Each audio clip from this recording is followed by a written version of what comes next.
And now I will show you how to connect the power adapter to the relay and the appliance.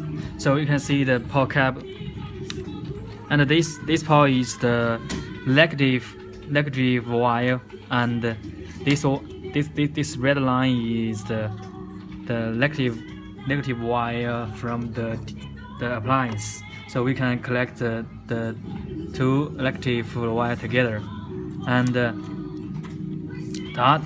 other wire of the adapter we collect the black one, this one, to the relay at the point A, and then the positive wire of the appliance we collect to the point B on the relay.